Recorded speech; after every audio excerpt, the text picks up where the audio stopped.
اعوذ بالله من الشیطان الرجیم بسم الله الرحمن الرحیم. ټولو دوستانو او ملګرو ته ښه راغلاست وایم. هیله کوم چې ټول به روغ جوړ او ښه ورځ مو پیل کړې وي. آیا تاسې غواړئ چې اکسل زده کړئ؟ غواړئ چې د اکسل پروګرام په مسلکي بڼه زده کړئ؟ نو له موږ سره پاتې شئ او زموږ صفحه در سره لایک او شیر کړئ. اکسل څه شی ده؟ اکسل د څه لپاره استعمالیږي؟ اکسل د چا لپاره مهم ده؟ څوک باید اکسل زده کړي؟ نو اکسل د مایکروسافت افیس دوهم پروګرام ده چې د محاسبې لپاره استعمالیږي. اکسل چې ده د هر چا لپاره مهم ده، په خاصه توګه د هغه چا لپاره چې حسابي کوي او له نمبرو سره یې سره کار لري.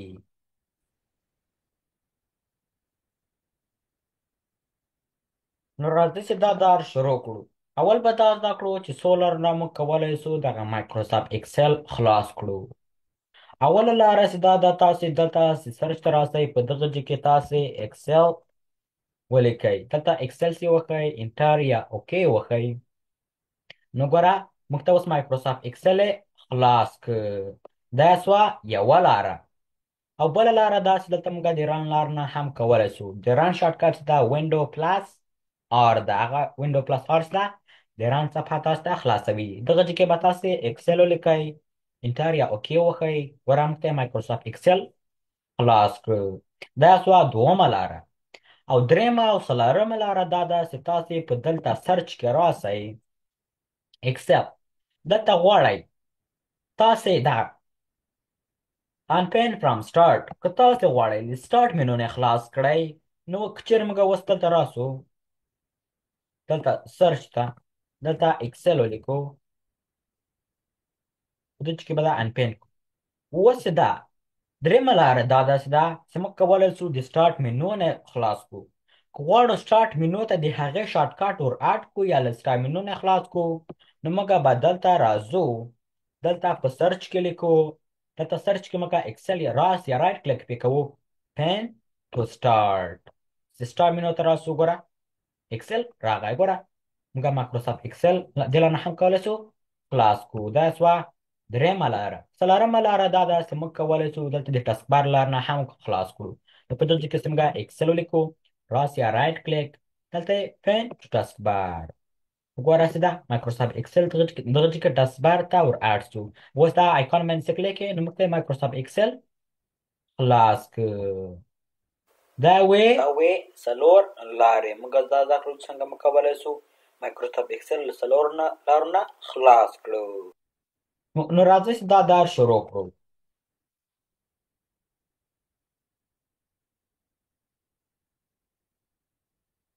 داسې دا اوس د مایکروسافت اکسل صفحه ده. دې ته چې ده دې ته مینو بار وایي، دې ته سکرول بار وایي، دلته هارزانټل، دلته عمودي او افقي سکرول بارونه دي، او دې ته سټیټس بار وایي، او دې ته کویک اکسس بار. د کویک اکسس بار د دې لارې نه موږ کولی شو کومو شیانو ته چې موږ غواړو زر لاسرسی ولرو یا زر یې راخلاص کړو، نو موږ بیا هغه د کویک اکسس بار لار نه کولی شو.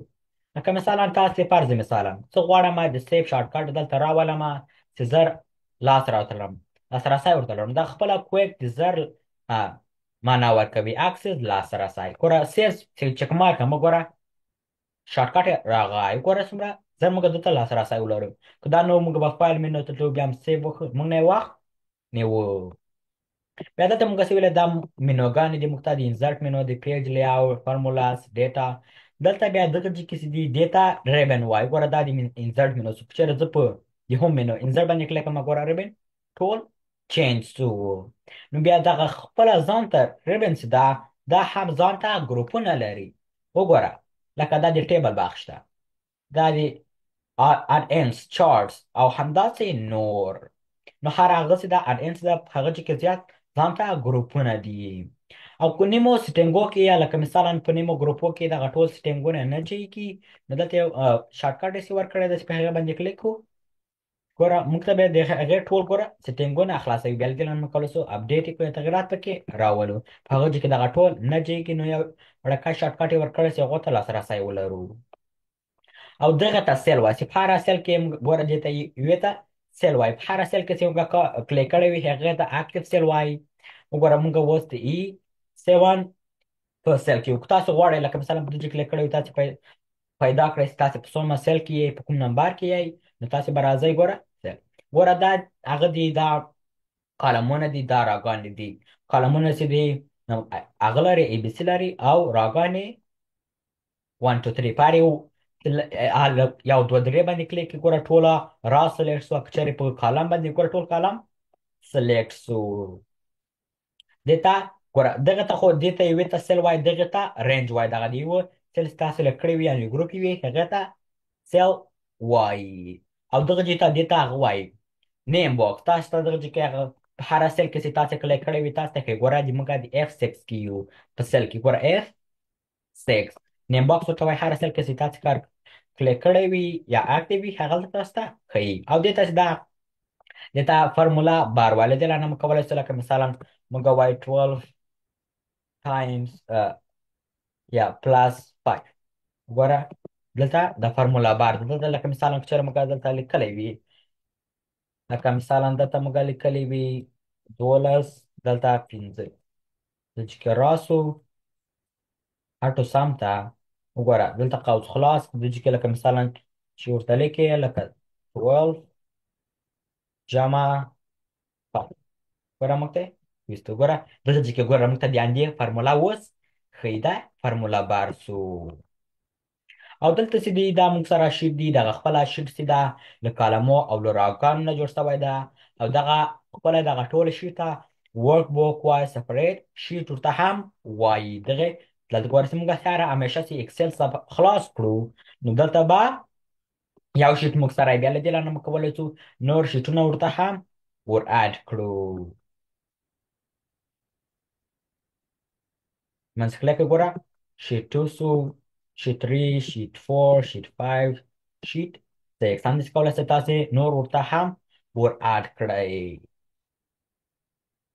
او هر کله چې تاسې دغه اوس به راځو د فایل منو به شروع کړو هر کله چې تاسې د مایکروسافټ اکسل صفحه خلاصه کړئ نو تاسو ته دغسې صفحه راځي هغه تیر فایلونه چې تاسې کار پې کړی وي هغه دلته راځي غواړئ تاسې هغه را خلاص کړئ یعنې نور معلومات پکې ریډ کړئ هغه دلته راځي او که تاسې غواړئ نوی ورک بوک شروع کړئ یا سپریټ شیټ نو تاسې باید ګوره دلته ښایي موږ کولی شو یو نوی ورک بوک جوړ کړو لکه دلته موږ سره مختلف ټمپلیټونه دي دلته دي لیس بجټ چارټ دې کې خپل لکه مثلا زه غواړم د سکول ټمپلیټ دې ماته راځي و یا ورک بوک وګوره په دې باندې کلیک کوم وګوره د سکول ټمپلیټس موږ ته راغلل نو داسې ده کولی شو له دې نه یو نوی ورک بوک جوړ کړو راځئ چې د فایل منو نه شروع کړو فایل منو کې انفو چې دا د دغه فایل په باره کې چې موږ سره دا د دغه فایل په باره کې معلومات دي وګوره سایز ناٹ سیو یا تر اوسه نه ده ثبت شوی ده خو که چیرې موږ اوس دغه سیف کړو وګورئ ده کې ګوره ناٹ سیو یا یې لیکلی ده چې نشته پکې که دا موږ اوس په ډیسکټاپ کې ثبت کړو اکسل بوک 2 باندې او دا اوس کلوز کړو نو ګوره اوس په دغسې اوپن یا دغه خلاصه کړو نو تاسې وګورئ اوس یې فایل منو ته راسئ دلته انفو وګوره تاسو کې تغیرات راغلی 11.5 کې بي ده ټایټل غواړئ د خپل فایل ته یا ورک بوک ته ټایټل ورکړئ له دې لارې هم کولی شو ورکړو که چېرې موږ تیار ورکړی وي نو هغه بیا دلته راځي ټاکس کې نشته کټګوریان یې لاس موډیفایر دغه کوم تغیرات چې په کوم اخري کې تغیرات پکې راغلي یا ډېر شوی ده نو هغه ګوره دلته ښیي نن ورځ د 6:45 PM کریټ پې کومه ورځ باندې جوړ شوی ده لاس پرنټډ کومه ورځ پرنټ شوی ده ګوره دلته ریلیټډ پیپل چاته دغه یوزر یې څوک ده کولی شي ور اډ یې هم کړي ګوره اډ ناتور لکه مثلا څه غواړئ لکه خپل ځان ور اډ کړي دلته په دې کې ګوره لکه دغه متن تاسې لیکلی وي تاسې کولی شئ دا وښئ ګوره یو نوی یوزر ور اډ سو او دغه جې چې دا د لانه مو کولی شو دا په اخر کې وای دا په اخر کې راځي دا مو کولی شو خپل ورک بوک له خلکو نه پروټیکټ کړو لکه مثلا نه غواړو تغیرات پکې راولي یعنې وې تاسو تر نه او بل موږ سره دا نیو د نیو له لارې نه موږ کولی شو یو نوی ټمپلیټ راواخلو په دغه ځای کې چې دی تیار ټمپلیټ جوړ شوي دي. نو موږ کولی شو هغه راواخلو، خپل معلومات پکې ور اډ کړو. تیار جوړ شوي دي، څومره ښه ده. وخت به هم نه نیسي، آوټلاین دغه شیان به نه ورکوي. ته نه خپل معلومات پکې ور ولیکئ، یا چا درته رالیږلی ده مکتب معلومات یې رالیږلي، دغه ماته په یو ټمپلیټ کې ور اډ کړه. دلته به نیو ته راسي، سرچ کې به ولیکئ، دلته به ته به هغه کې کلیک په پیو کې کریټ.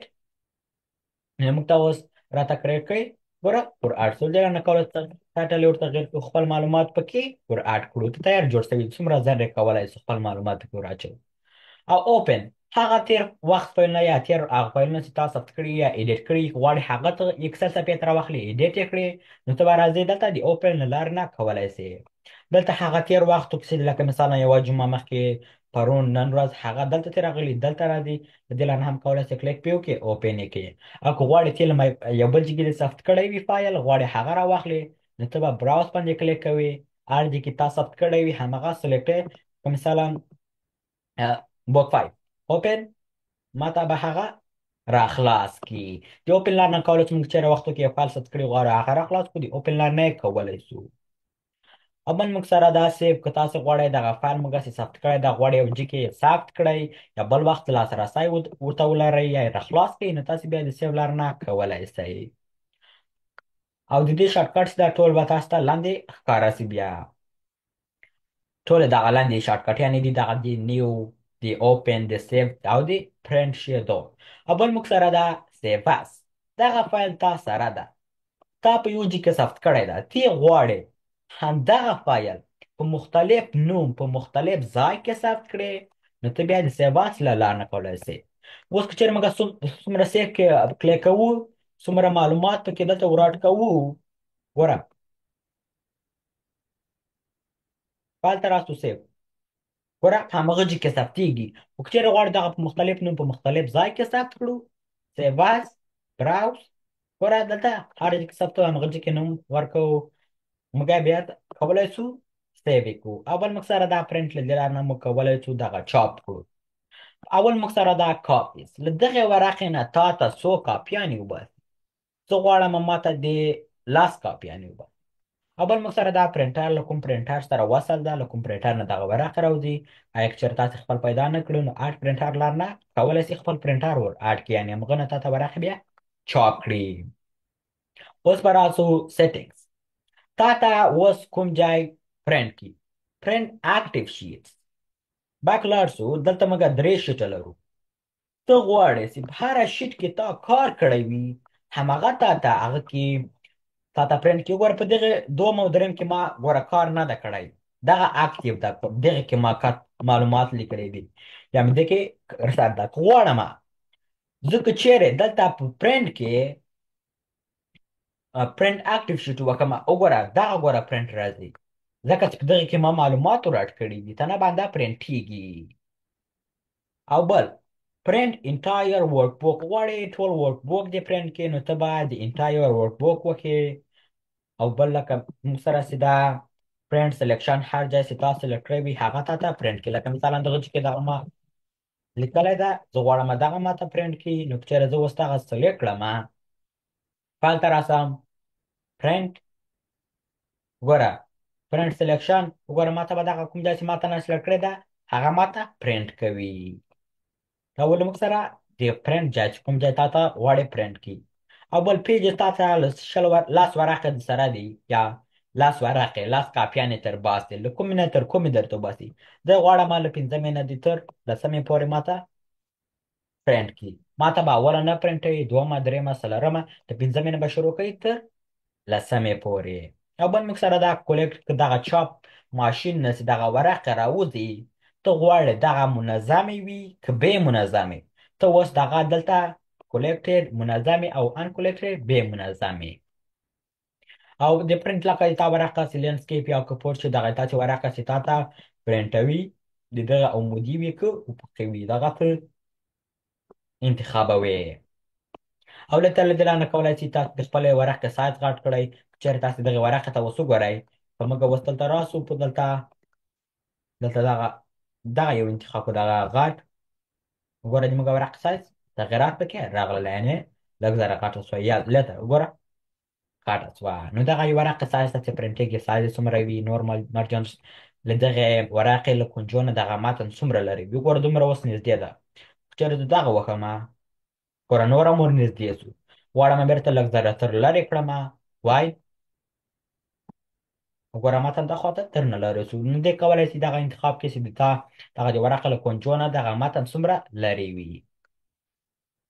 اول موږ سره دا نو سکیلینګ او شیر په تاسې غواړئ دغه خپل ورک بوکس چې تاسې سره ده تاسې غواړئ له خلکو سره شریکه کړئ.